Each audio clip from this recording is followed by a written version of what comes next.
everyone, and welcome to episode 12 of Viltrumics and Invincible Podcast here on the Aspect Network.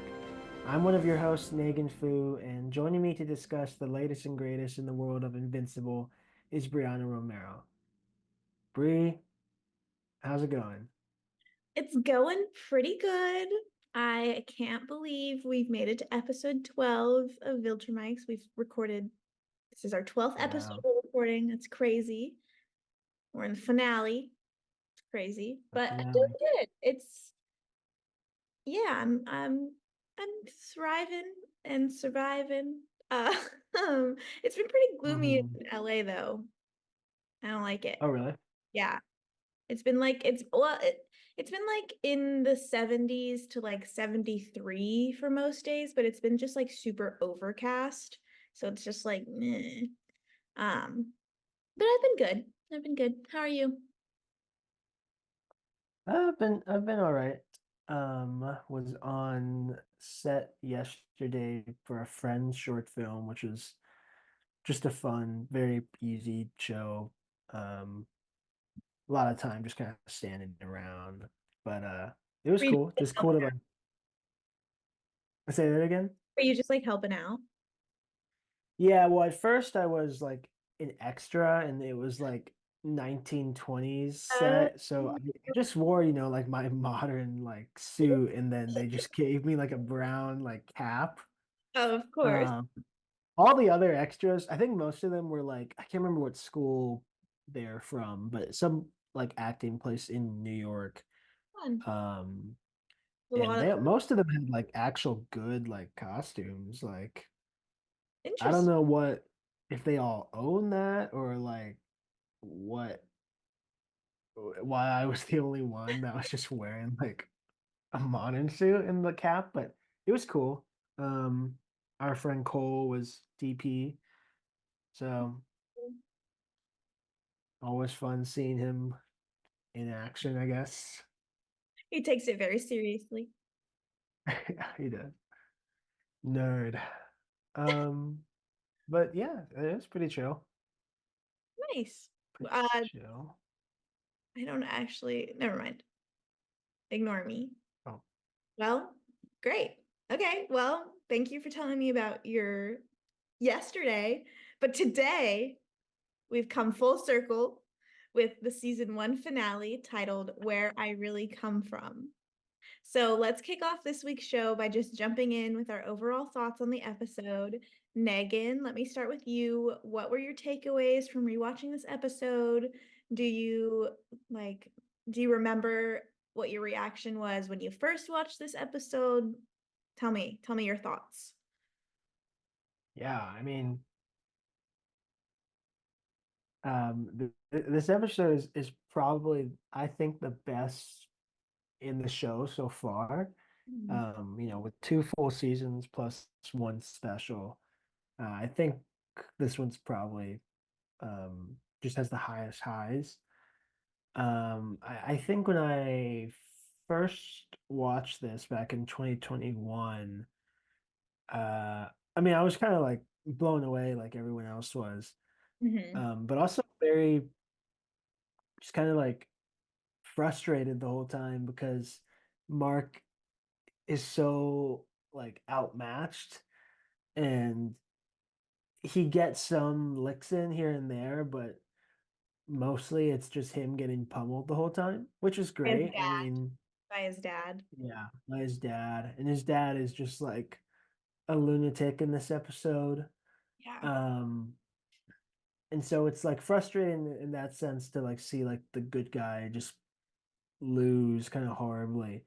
Um, but it's really like fun and really enjoyable Yeah. and pretty emotional. Which I can't say I like, when I started the show, like that was something I really expected, like to be so like get so like invested into the characters and their dynamics. Yeah. But what about you? Very similar thoughts that you have. It's just a really, really good episode of television. We get so we get a lot of answers, but at the same time we get a lot of questions, which I think is a great sign of like a good episode of television, because like not only are we kind of tying up some loose ends, but we're opening up more possibilities for future seasons. So I think that's really great. It has a 9.6 on IMDb out of 10, so it's rated very high. But episode 7 has a 9.5 out of 10. So it's interesting like how close those episodes are, but I can see why Yeah. they're like some of the top rated episodes from this season. But yeah, I agree with you. It's a good watch, but at the same time, at certain moments, it's a hard watch. I think when I Mhm. first watched this, I didn't get like super emotional. I was more so just like, holy shit, like I can't believe this is like happening on my television screen. But Mhm. on my second rewatch, I got like really emotional at certain points, just like hearing some of the lines of dialogue that Mark delivers in certain moments just is like super heartbreaking, and like there's so many like little details too with Mark's character when he's like getting destroyed by his dad. At one point you can like hear him like whimpering when his dad is like punching him, and it's just like it's Mhm. heartbreaking. But it's a really good episode of television. I think if I were to show someone like one episode from Invincible to get them hooked, it would obviously be the first episode, but I would definitely also show them the finale. And then that would actually be crazy. I would just have them piece together all the pieces between Yeah. episode 1 and 8, and I'd be like, so what do you think happened? How did we get here? How did we get to this moment where his father is beating the shit out of him? Yeah. That the first one is obviously like a great hook. But I guess like yeah, if for some reason like you could only someone you knew could only watch like one episode of the show ever, yeah, the finale is pretty cool. Um, There's just a lot going on, and it's like one of the most brutal episodes I think we've seen. yeah, Just like it's doesn't stop. yeah, it's one of those like I mean we'll talk about it more when we go more in depth, but just like some of the things that Nolan puts Mark through in this episode is just like how could you ever really fully forgive him for like doing some of that stuff? Yeah. And Um, what's also crazy is like Debbie watches the whole thing, pretty much. yeah, yeah, because she has Amazon Prime. I You're was dumb. so, so stupid. Um, yeah, that's really bad. What was I gonna say? Oh, but one thing about this episode that is really interesting that I didn't realize till I rewatched it was that like the big fight, like all of Omni-Man and Mark, like that's only half the episode.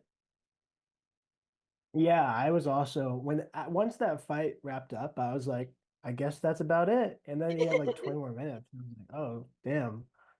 Yeah. Yeah. And those like extra, not extra, but those other 20 minutes are pretty good too. Um, Mhm. it sets up Yeah. a lot. I like when they show us Immortal in like Me two too. seconds. I'm excited to talk about what we see in the, what is it called? Just like Yeah, room. the White Room, I think. Okay, cool. That's also what I called it. Yeah. I'm pretty sure that's what it is. Um, yeah. Well, when we come back, we'll be talking even more about the White Room and some of our other favorite moments and elements from this episode. So we'll be right back. Hi, I'm Alex. Enjoying the show on the Aspect Network? Then you should check out my show, Philosophy of X. Each week, I pair an X-Men character, story, or concept with a relevant philosophical topic and explore how the two relate to one another. Join me on my journey to examine the world of X-Men through philosophy. And now, back to the show.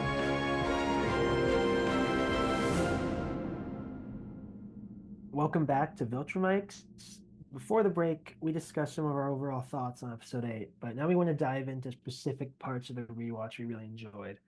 So, Bree, let's start with you. What were some of your favorite moments from Where I Really Come From? Right off the bat, the episode starts with Immortal's cut off head falling into the screen. So immediately, immediately I knew we were in for a crazy ride when I watched this. And I just think that was like a funny, crazy start of the episode. Um, but then after we see his head fall off into the screen, Mark immediately starts to like try to piece the puzzle pieces together of like what is happening with his dad. And it's so sad like knowing the truth when Mark is like someone's controlling you. He's like trying to figure out what's going on with his dad. And that's like one of my favorite kind of moments from the episode. It's just like really sad, and you hear Omni-Man reply with Mark, stop, in like the most monotone voice ever. So Yeah. Yeah, it says a lot about Mark's character that his first thought is, oh, someone is this isn't this this isn't you, Dad. yeah. Um, and isn't that what in the first episode when he attacks the Guardians, Immortal is also like someone must be controlling him. Yes. He'd never do this. And I guess I've honestly never really connected that, but um, good kind of full circle moment. Um, yeah, and Omni Man is just then he kind of goes into like his whole Viltrumite spiel. Mhm. And I noted down that in this like flashback, we see a few Viltrumites who we have seen again in season 2. One of those is General. I can't remember if we call him General Krieg or General Craig. Krieg, I think. But he's like the kind of mustache guy. Well, they all have a mustache. He has like a receding hairline, kind of, maybe. And then we also see Thula, who's like the gray-haired Viltrumite that Mark fights in season 2, episode 4. And then we see this Viltrumite called Conquest, who we haven't seen in the show, but he's like one of the main like bad Viltrumites in the story that I don't know when he comes, like if we would see him as early as season 3, probably not, but I know he's kind of like a big threat later. And so we see him I don't even think any of them are moving. They're just like Oh. shown. Um, but I just thought it was cool. Do you think Um, do you think having a mustache is a requirement to be a Viltrumite? yeah, I it mean, definitely seems like for the guys, like because they all it's have like some yeah, maybe yeah, I think it is. maybe in season 3, Mark or not Mark, Omni-Man will shave his mustache in um Like a way pro. of defining them. Yeah, yeah, yeah. That that makes sense. Like I don't know if they're gonna do that, but they should. They should all have Um, mustaches. yeah, the evil mustache is like it's kind of funny Well, and that I they all feel have. like going back to like our fan casting of Omni-Man, I feel like if we added any of those guys, like added a mustache to any of those guys, then like any of them could pass as Omni-Man. Yeah, Especially yeah. like John Hamm. Like he would really sell it with a mustache, as like a square shaped mustache. John Hamm. Yeah. Yeah, yeah, yeah. Yeah, the mustaches are cool. Um, yeah, when you this Halloween when you dress up as Omni-Man, um, What are you thinking for the mustache? Just like Um, black tape? no, I think I'm gonna grow it out. Okay, okay, okay. Yeah, I'm starting Okay, that in like August. So okay. So you just don't shave there, and then by like October, end of Mhm. October, it'll be kind of a nice full grown. Yeah, and I'll like Yeah. shape it. I'll shape it. Yeah. So it's like neat. Yeah, Okay. yeah. Cool, cool, cool. And then I might Exciting. shave my head too and dye the sides gray. Yeah. Okay. Sick. Oh, and I've Well, already started to hit the gym. So okay. Perfect. Perfect. So, well, the podcast will return sometime around Halloween, and you guys can see the transformation. yeah, yeah. Um, that'll be cool. Mhm. If you were to like actually go as like an invincible character for Halloween, who would you go as? That's such an easy answer. I'd obviously go as Invincible. Oh, you would? No, I'm just kidding. I'd go as Adam Oh, Eve. okay, okay. Uh, who would Yeah, you? I don't think. I mean, invincible would be cool for sure. I don't know if like pulling off the whole like spandex might be a lot. Uh, I could totally do like casual Mark Dixon, like really lazy, like if no like even fans of the show aren't gonna like immediately be like, oh, that's Mark No. Grayson from Invincible. Um, yeah, I mean, definitely like Omni Man would just be funny Yeah. just because of the mustache. Um, It'd just be like trying to Will. think just William. Yeah, which reminds me, Will has a funny line in this episode, where they're all sitting at the diner and they're like talking about the aftermath. Hold on, let's Mm. find my note. Hold on. Oh, I wrote that you remind me of William because when they're all sitting at the diner talking about the aftermath and Mark is like Uh-huh. something else and William's like we can try but it's all people are talking about. That feels like something you would say. Wait. What was Mark's line before that? He was like, "Can we try to talk about something else? Like that isn't my dad." And William was, Oh, "We can try." hmm. Maybe I would say that. I feel like he would. That's fun. But let's talk more about the episode. We have a lot to talk about. Yes. Yeah. I like that we learn more about the Viltrums, or the Viltrumites. I keep calling them Viltrums. I don't know why.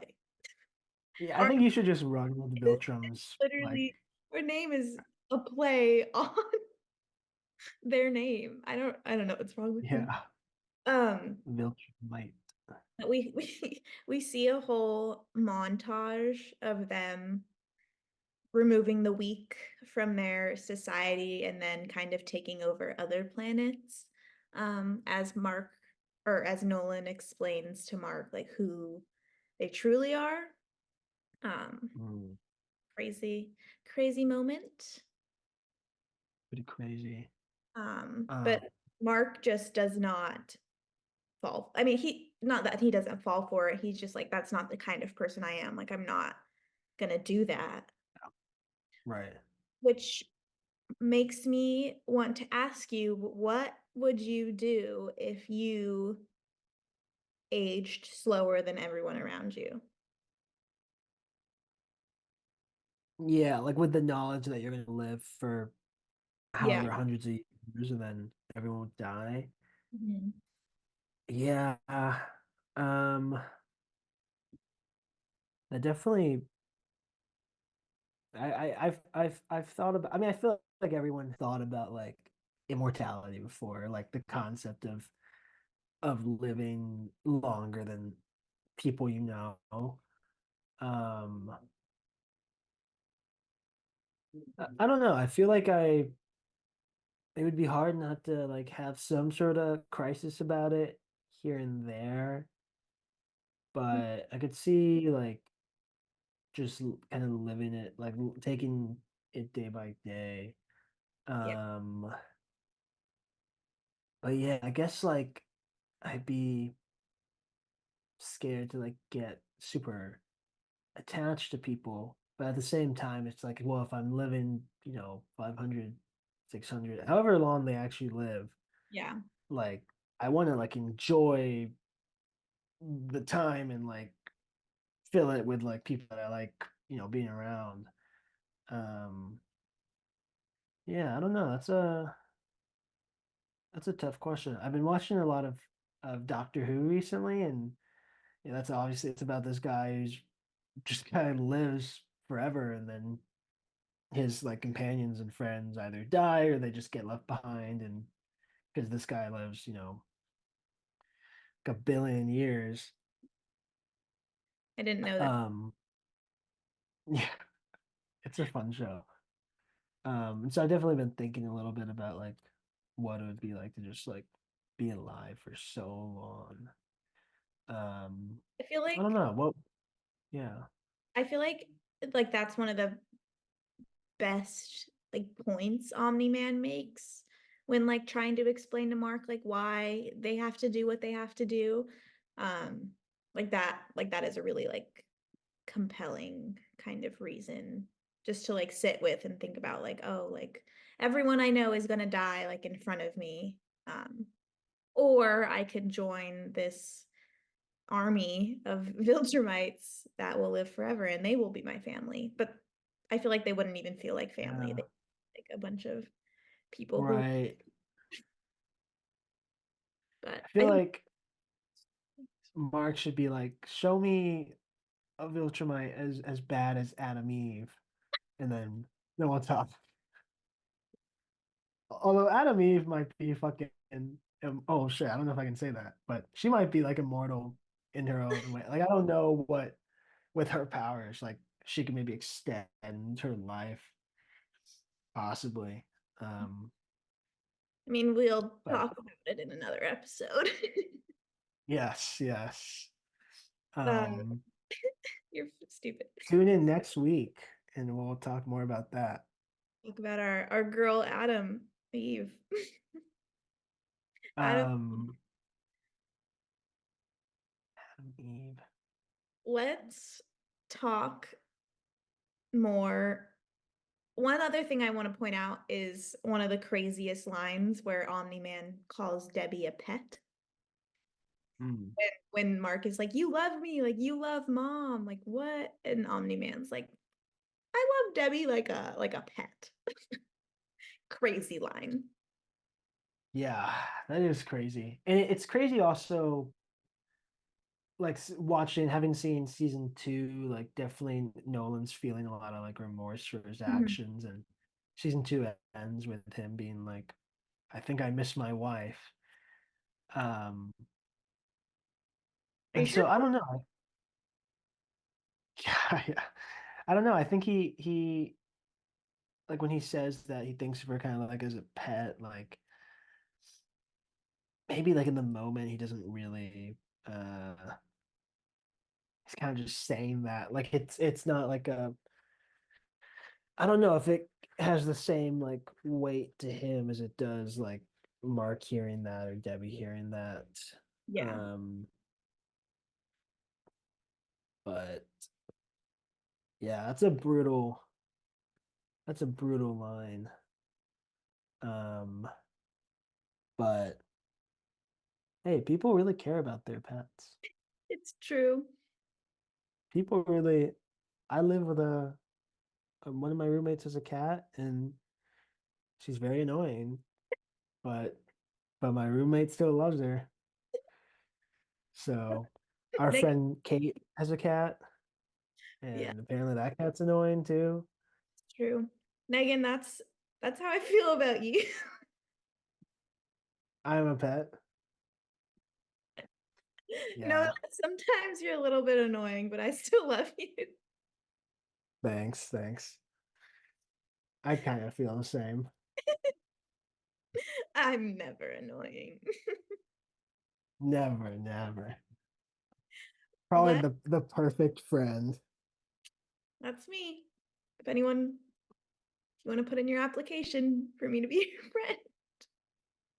Yeah, guys, post grad is rough, and we all need more friends. So hit up at bre@gmail or whatever it is. That's my email. Okay, let's talk about the fight between Nolan and Mark. Yes. Yes. It's pretty nuts. It kind of just it's like a pretty long sequence. Takes up, I mean, kind of the first half of the episode really. Um, and it's pretty violent. It's just really like wow, like none of these people really like deserve any of this, but they're just kind of caught in it because Nolan's really just trying to make a point. And I kind of respect a show that is just brutal, like to its characters. Yeah. Um, yeah, and Mark just cannot keep up with him. Mm-mm.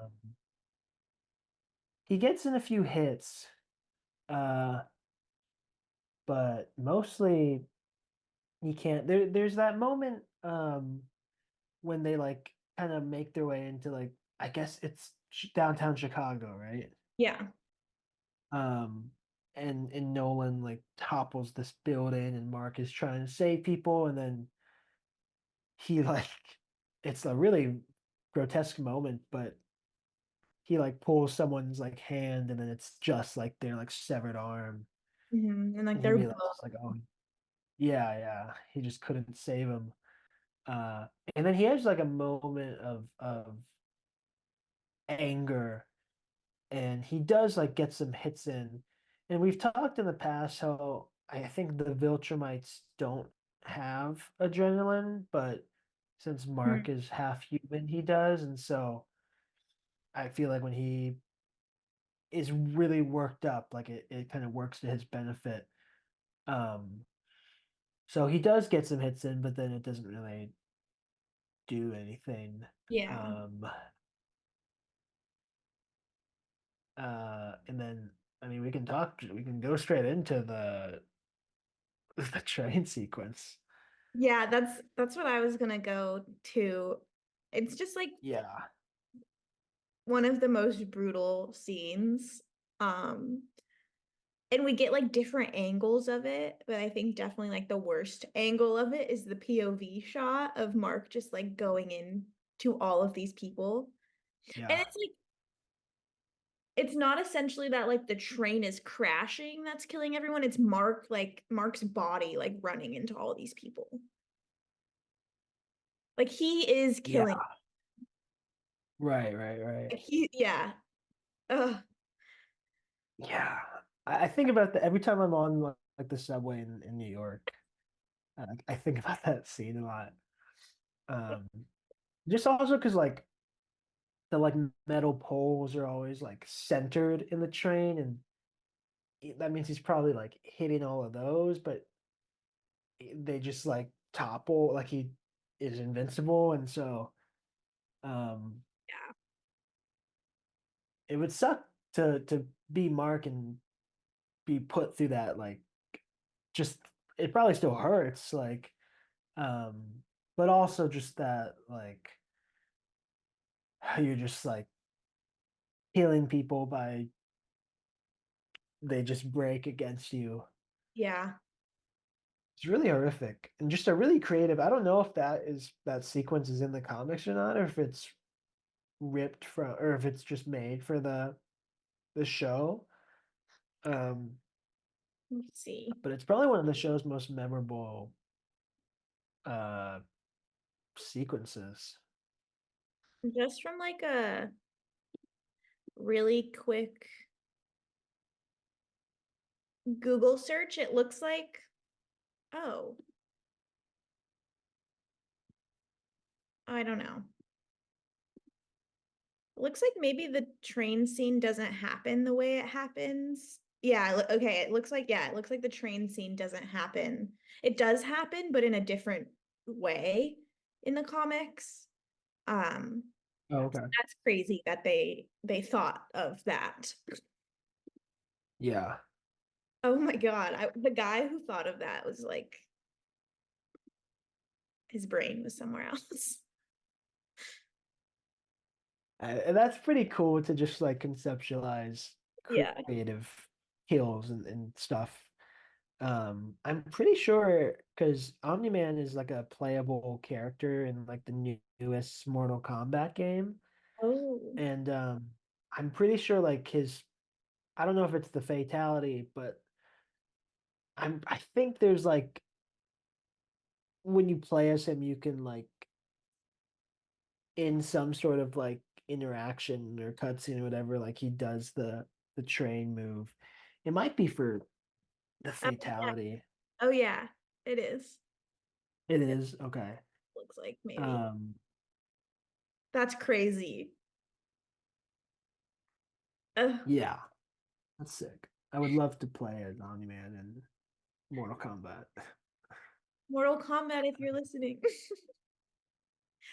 Um, Send us the PS5 and in the game.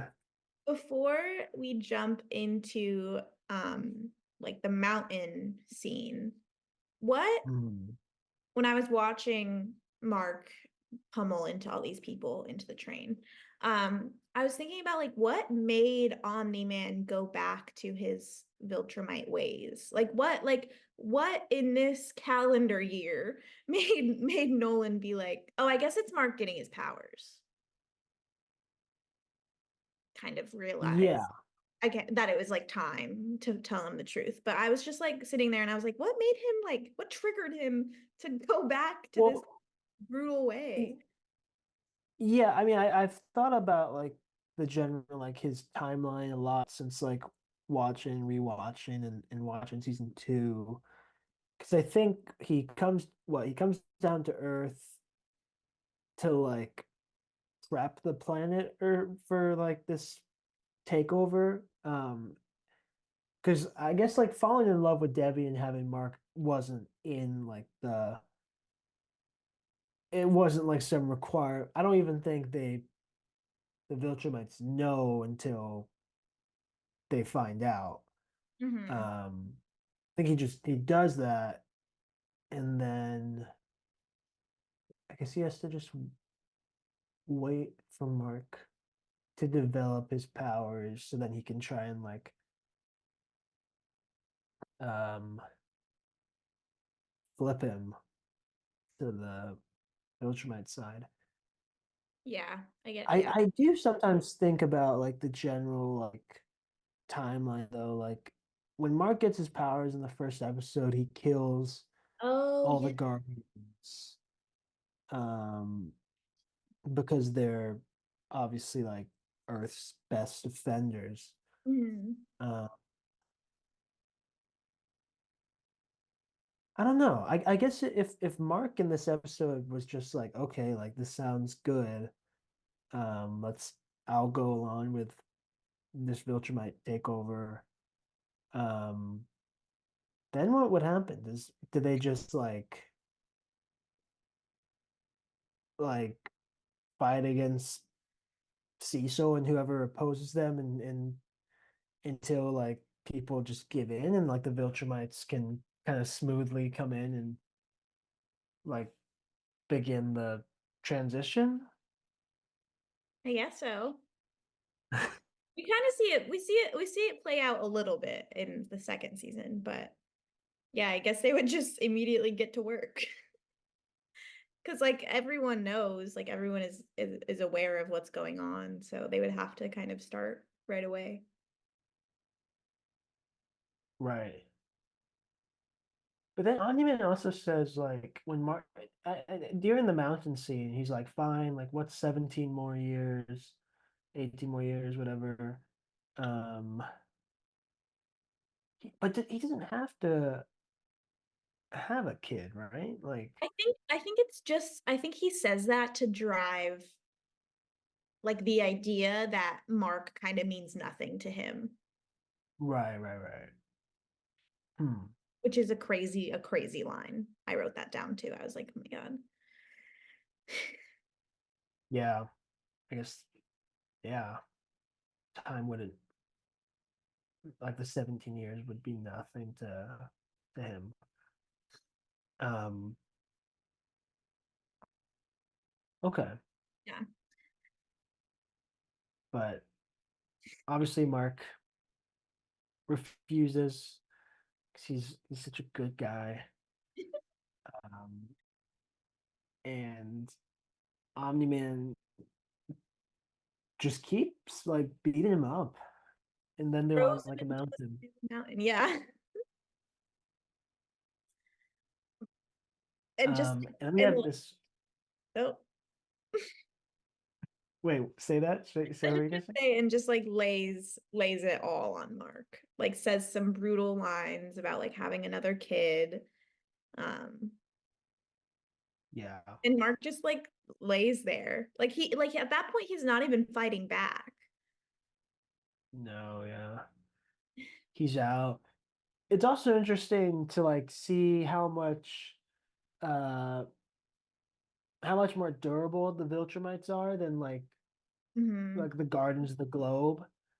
Because I feel like whenever when he was fighting them in episode one and he gets some hits in and like it does way more damage to them than I mean Mark takes all that and then is still able to live, obviously. Hmm. Uh, but I feel like when Omni-Man fights Immortal, those punches are just doing way more to him than Yeah. they do to another Viltrumite. Um, Mark, I mean, yeah, they can really the Viltrumites are pretty durable. That's Um, yeah. I think the editing of this episode is really good as well. There's one point where Omni-Man is like punching Mark, and every time he punches him, it pulls out like the camera. oh yeah. That was that was a good editing choice. And then we Shout out to the cameraman for this episode. yeah, the DP really popped off. Yeah. Or I guess the camera operator. Um, but then we go into a flashback scene of little Mark playing baseball. And I think this is like one of the moments that really gets me, not necessarily like the flashback scene in itself, but we see like little Mark with no teeth. And then we cut to the current Mark also with no teeth. And I thought that was like a Yeah. crazy moment. But let's talk a little bit about the flashback scene of Mark playing baseball. Yeah. It's super it's funny because I think inherently it is I don't want to say emotionally baity like in a cheap way, Mhm. but it is like so like constructed to he's Mark's a little kid and he's missing his teeth and like you really see like the father son dynamic that Nolan built. They didn't necessarily mean to build, but it happened and Yeah. uh like it's like a scene that's designed to kind of make you cry. Um and yet it really just kind of works. Like it as kind of baity as it is, it I don't know, like it's just a good scene and then like cutting straight to Mark's like bloody face. Just effective juxtaposition. Hmm. Um what do you think of the flashback? It's interesting to see because we can see that Omni-Man feels like some kind of way about Mark as his child. Um, like he kind of finds the concept a little silly, I think, or like having a kid is like kind of useless. But then we see like Right. Debbie kind of tell him like how special these moments are. Because Nolan's like, Mm, it's just a baseball game. But Debbie like yeah. emphasizes like these are really special moments that we should be enjoying. And I think I think that was like Omni-Man's like downfall, I guess, was just kind of being with Debbie, who just like loves their son so much, and Nolan kind of realizes that like love is an important thing, and he like does develop like a love for Mark and Debbie. Because like a lot of, and we've talked about this before, but a lot of like the Viltrumites' power is that like they kind of have like no emotional attachments to anyone. But we also see that a lot of power does come with emotions in like certain moments with Mark and Eve. Um, Eve's just on the top of my mind always. But Yes, of yeah, course. it's a very, I think I like that they included a little flashback scene. Um, yeah. Yeah, it's a great scene, and I like Debbie's little spiel where she's like, when you get older, it's harder to feel that. I don't remember exactly what emotion it was, but she's like the weight of the world just bogs you down, and like um the kids kind of capture that like joy and wonder, I guess, that everyone has when you're a kid, and then you lose it maybe, or it gets harder to feel as you get older, Mhm. um, which is kind of sad. Yeah. Um, but I guess that's why like people like to have kids, really, is because you relive maybe a lot of like your youth through them. Um, kind of Wow. depressing, but it's nice. I saw TikTok the other day. I don't remember the exact context, but it was like probably a girl that was like our age. And like she like turned the camera to her brother who's like 10 or something. And again, I don't remember what the actual video is about, but like the top comment was like this guy still has like joy. There's like hope in his eyes still. It's just so funny to me. Ugh, being a kid. Just everything's so awesome when you're a kid, and Yeah. um, but it Imagine was really watching fun. this show as like a 10-year-old. That's terrible. Yeah, I would not be able to handle it. No, I no. I think I like superheroes, but at that age, but just yeah, I mean, way too violent. Yeah. Uh, I was kind of Um, a wuss as a kid too, so yeah.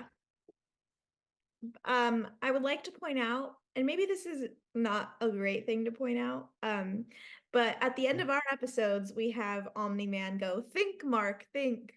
But if you rewatch the episode, if you rewatch the finale, Omni-Man only says, think, Mark.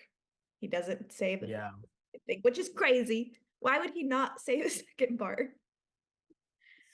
I know that is. I wonder if the editors like Oh, went back and like at first it was think Mark think, and then they like went back and changed it. I wonder if like I probably not, but you know how like the Viltrumite, nope, nope, no, no. You know how like the Invincible social media makes like really good edits. I wonder if they've ever Uh-huh. like consciously done think Mark think over think Mark. Hmm. It is a weird one. Like I'm almost curious to like look up on YouTube and see if I can find like where like someone makes it seem like he says it twice. Yeah. But it is a weird like Mandela effect that so many people like the meme was he says think twice. Yeah. Uh, and I guess people just like kind of like the like Luke, I am your father, where he actually says no, I am your father, but it was like this thing where like, oh, it's Luke, I am your father. Um, I like someone just like messes it up, and then it just spreads, and everyone is like, oh yeah, that's what it is. The Mandela effect is a crazy thing. Yeah, it is really crazy. Let's talk about take a shot every time I say let's talk about. Let's talk about the most like heartbreaking line where Omni-Man is like, he's like, what would you have like after like everyone around you dies? I don't know exactly what he says. Mhm. But Mark goes, you, Dad, I'd still have you. Yeah, it's so good. It's such a like. I feel like everyone cries at that part. Yeah. It's just like after like especially like seeing what all Nolan has just put him through and like hearing the way like he's talking about him and his mom and just like the people he loves and just still like having this love for his dad. Mm, Ugh. yeah. And just like the like possibility like if Omni-Man realized that the Viltrumites were wrong and that they were bad and they were evil, then like him and Mark could just have a happy life together, being father and son. But that's not enough for Nolan. No, he's so brainwashed. Yeah. Um, yeah, But this yeah. line like It's a gets good. to him a little bit. It does. It makes him stop pummeling Mark. And Mm, just like he lays there for a second and he's like, like that got to him, yeah. And then he flies off, and doesn't he like the blood like kind of goes away when he like which is exits there? really awesome. Yeah, Yeah. yeah, that is cool. Um, I think in that moment he just yeah. kind of he realizes that his love for Mark is stronger than he thinks it is. Mm. And he's like, I gotta get away from here. He feels emotions. Um, do you think you know how in Inside Out, oh, there's like we each have five emotions. I guess there's more now, but uh, what is like in like Viltrumites' heads? Anger. Yeah, just a lot of angers. Yeah. There's a lot of them. Doesn't the anger in Inside Out also have like a square mustache? No, not the one in Riley's head, but Oh, the all the dad. ones in her dad's head, they're just like, let's make them all look like the They all have dad. Same with mustaches. the mom.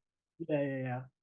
There is wow, and Inside Out, like there's a gag at the end where like one character, it's all anger.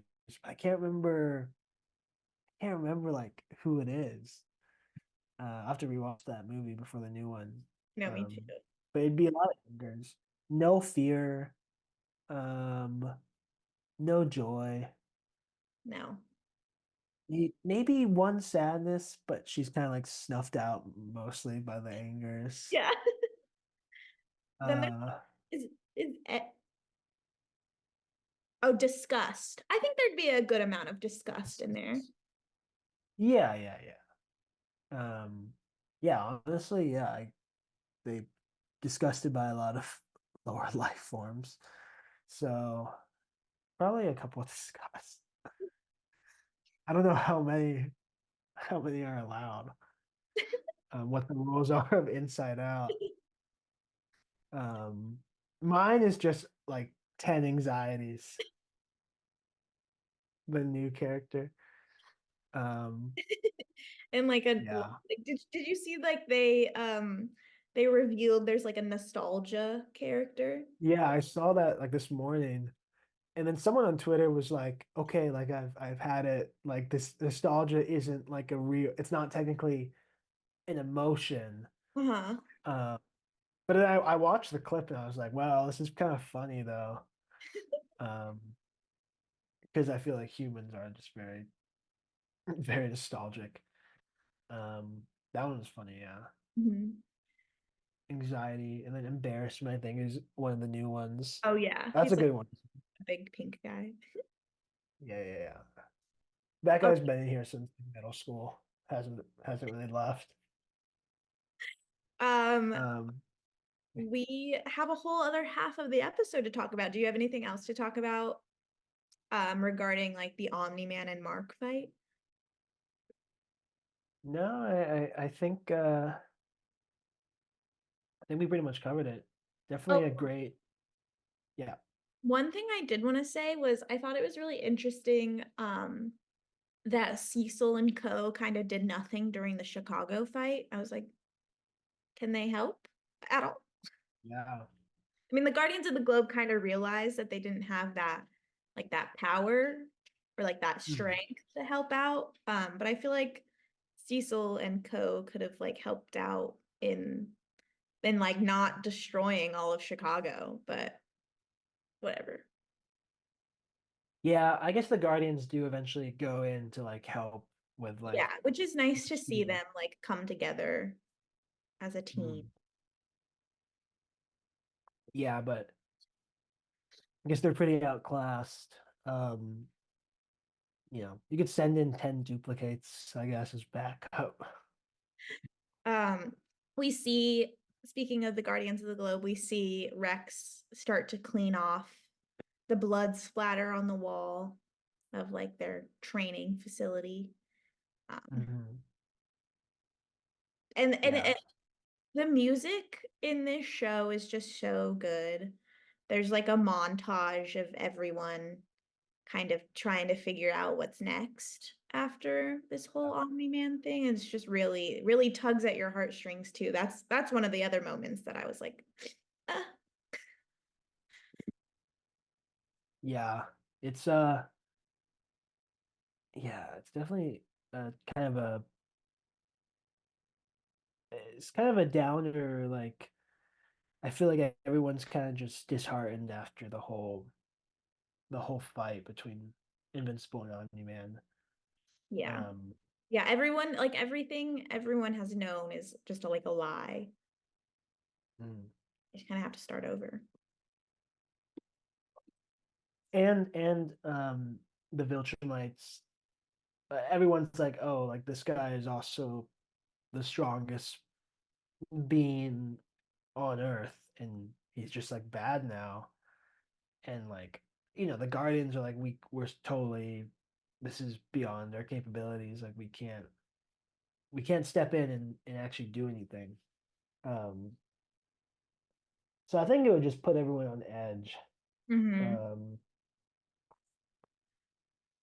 yeah, I don't know.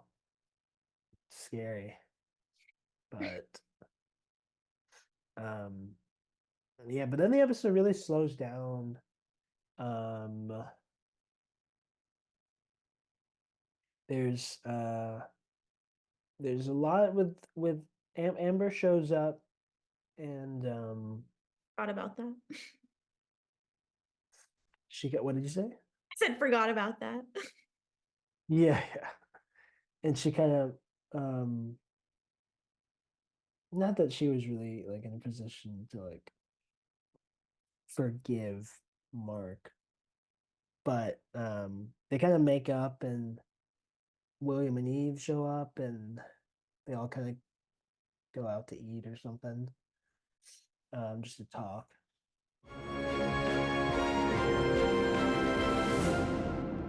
Hey, Aspect listener, my name is Alex.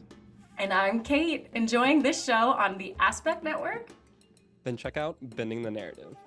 We are your one-stop shop for everything in the world of Avatar: The Last Airbender. Each week, we go back and discuss your favorite episodes of the series with a particular focus on the characters and narrative threads that tie the series together. In addition to discussing the original series, we also dive into other stories in the world of Avatar, like Legend of Korra, the live-action Netflix series, the books, the comics, and more. Join us as we travel the globe with Team Avatar and discuss one of the greatest animated series of all time on Bending the Narrative here on the Aspect Network. Now, back to the show.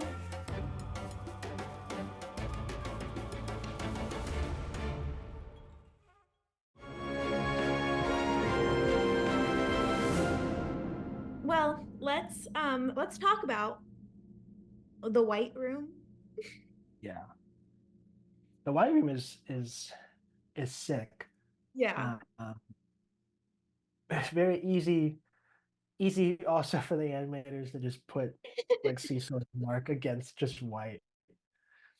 Um, do you think I've wondered this in the past, but like the White Room is like at first it's all white, and then when he like does something, it reveals everything. Hmm. Does that mean like if you just try to I don't really know how it works. Like if you just try to walk around and you just bump into stuff, I think is so. it all like yeah? Yeah, well, because it all Cecil says is that like the water America drinks from their tap has a chemical in it that makes it impossible for them to Oh, right. so I think it would sorry, my dog just jumped on the couch. Um no, so I think it's just like they can't see it. But I think if Mark like just walked around, he'd eventually be like, hello? Yeah. That's so interesting. Oh, which also I'm like, okay, Cecil, where are you getting your water from? Yeah. Straight from the What mountain. he has some crazy Brita filter that is just working wonders. It doesn't take out, oh wait, Um, yeah, it takes out all the chemicals. it takes out all the chemicals. We need Oh, that in I LA. got another good tangent. That's like it's related to like a Brita filter, but it's not like related to this show. It's so funny though. Well, say it, but let's Okay, start. okay, I'll say it. Yeah, yes, this will be quick, but this is fun. This is fun. Um, I saw something on Twitter like a couple years ago that was like, oh, if you pour if you pour Oh, like liquor yeah, into the filter, maybe I told you about it, but I saw you it. know, oh you saw it. Yeah. It'll take out, you know, the bad, it'll make it not taste as bad. And you could just fucking down it, I guess. It'd be really dangerous. Um, and so I told my roommates at the time about Nate and Cole. And Nate was kind of like, oh, like, that maybe we'll have to try that. And Cole was like, well, if that were true, if there's a way of filtering out the taste, but the alcohol still worked, then why are we like drinking vodka and tequila? Like, why are we still putting up with that? And I was like, oh, that's a good point, honestly. Cole But always. I never tried it. He talked me out of it basically. But Aw, well, now you should try it. yeah, it would Cole, probably be a filter, but yeah. Cole's always laying out the facts. Shout out Cole this episode. yeah, we've name dropped him twice. Unless it gets cut out.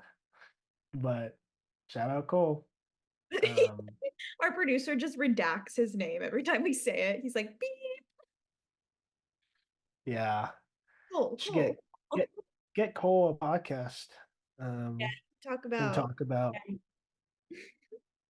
just show him like he can just break down like just he'll talk about different movies and just break down like the technical what lens they're using. It would just be like really like straight though. Like he wouldn't dive into any of it. He'd just be like, yeah, this one he uses this. It's pretty cool. Right. It'd be like 10 minutes. No jokes, no humor, So very scientific. Um, might like make fun of you a little bit. yeah. Am I on this podcast for them? I Yeah. guess if we the next time we like start like if we do another podcast about movies later or whatever, like there'll be a Cole segment where he just like gets very technical about whatever show or movie we're talking about. Okay. Um, wow, we should like host a real like we should have like our own like Bill Nye type of show or something, but like movies. Anyway, Um, um, I wanted to ask, when we're in this white room, we see like all of them kind of working on cool things to like kind of defeat Omni-Man. At one point, yeah. they're lasering like a head. Mhm. What is that? It looks like a Martian like the Okay. shape of like a Martian head. I thought too. Skull. I was just I was confused. I think that's what it was supposed to be, but I don't know. I don't know like what the intent is with that. Yeah. Um, I thought that was a cool moment. We just saw all these different like ways to potentially like beat Omni-Man. We see Immortal being brought back to life. yeah, yeah. I don't know if Immortal's gonna will beat Omni-Man, but it's cool that you can keep bringing him back. He doesn't I think it's wonder if they could like he doesn't like it as much. I wonder if they could like enhance him or something. yeah. Um, Like how they I like how mean, like, they do that with Kong in the new Godzilla versus Kong movie. do they actually? Yeah, they like build a robotic arm for him. Oh, yeah, yeah, yeah. Um Yeah, yeah. that'll be Good cool. idea. He also does it into the kaiju in like the previous episode where he's like, "Oh, we took out its pain Yeah. receptors and juiced it up." Yeah. Like, do that with Monster Girl. Do that with Immortal. Do that with, you know, Cecil should hire us. should hire you and me. Yeah. Yeah, we have a Um, great idea. the White Room is a pretty quick scene, but it's a really cool scene. And Yeah. then at one point, Mark has like a flashback scene to kind of what's gone down in this season. And we go back to the line where Mark says, "I want to do what you do. I want to be just like you," to Omni-Man, which is another like Mhm. killer line. Yeah. Everyone is just down bad. Yeah. It's yeah, that's a good little montage. Hmm. Uh, just sad. Yeah. Uh, And we see Debbie and um the character Mark Hamill voices. art. Art, yes. Have a moment together. And at one point Debbie says, "I wish he'd come back," which I wonder Mm. what she kind of meant by that. Maybe just to I get bet like or like yeah, but probably mainly I like kind of read it as like she wishes that like her and Nolan like yeah. would be back, would come back.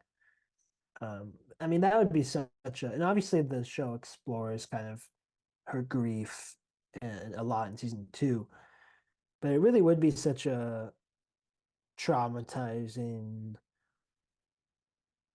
like an impossible, like a situation that most people don't ever experience. Yeah. Yeah, and like how would you kind of deal with that? Um, yeah, it is sad. Debbie is like a, I don't know. I hope she has a nice ending to the show, whenever that is. Me too. Well, she has from season 2, she has a coworker. I think his name is Paul. Oh yes, yes. The only reason I remember his name is because my dad's name is Paul. Uh, shout Oh, out nice. Yeah, shout out Paul. Paul. Paul from Dune. We do get like a fun moment in this episode. It's not all sadness and grief. But we see our man Alan return. Yeah, Yay, Alan. yeah. Alan comes back and they talk and Mark. I guess Mark tells them everything that kind of happens, and Alan mentions the coalition of planets, which we don't obviously see play out until the next season. But um, yeah, and then I think it's a pretty quick conversation. Mm-hmm. And then Alan is like, "Oh, so what, like, what's next for you right now, or whatever?" And then we like go into this montage where we see like all these various threats kind of brewing. Some of them which we kind of see in season 2. But I noted down the Mahler twins. I noted down the Sequids, as well as Battle Beast, who we do not see in season 2, but he's in this little montage. Who else do we see? We see Doc Seismic and like little lava monsters. Oh, right. We see, oh my God, what's his name? I wrote down Rock Guy. Oh, Titan. Yeah, we see Titan and Isotope with like a man with his mouth gone that morphs into a dragon. We see Cecil making an army of Reanimen.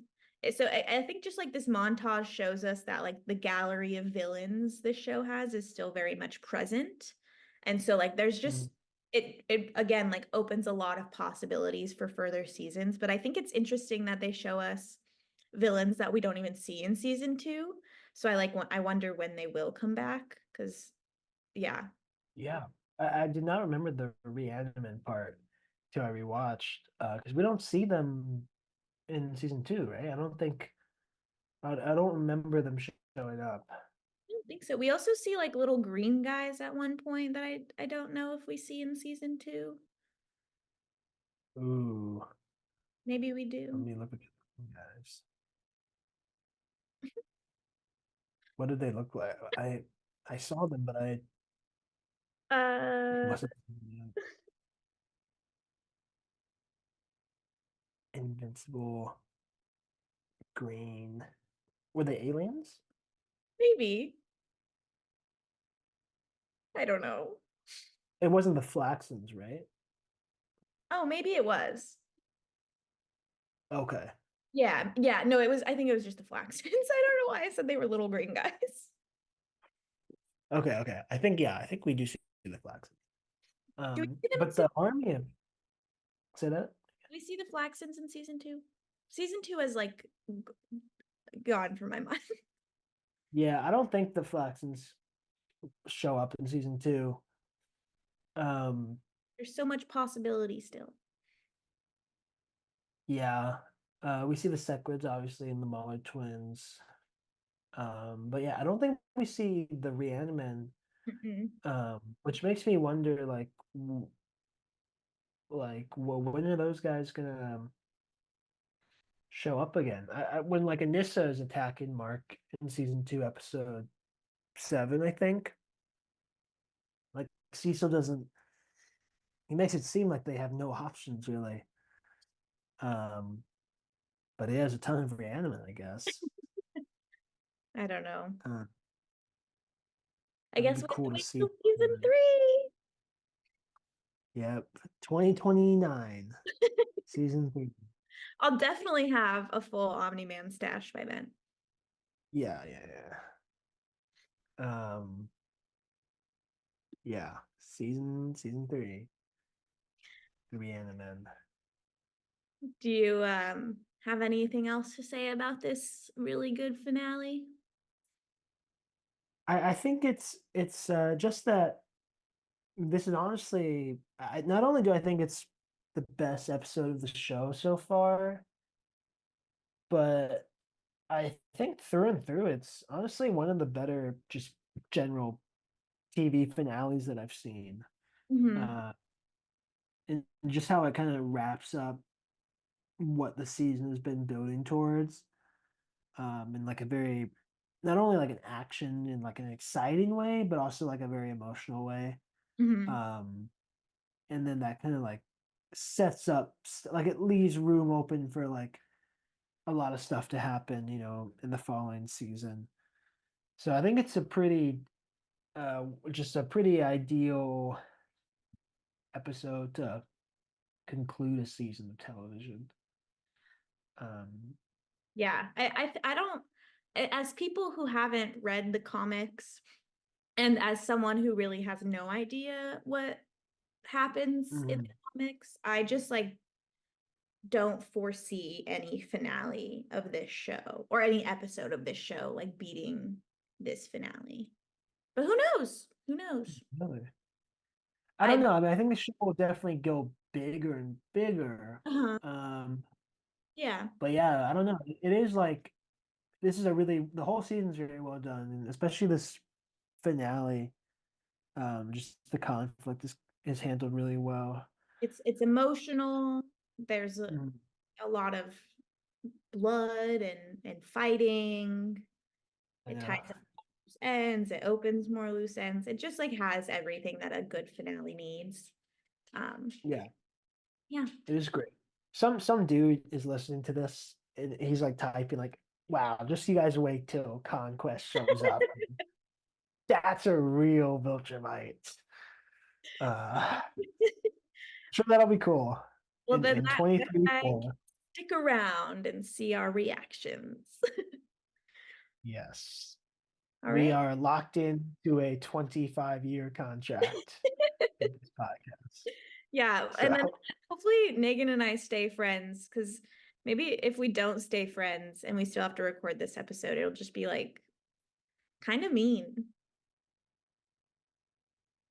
Yeah. Not as much friendly banter.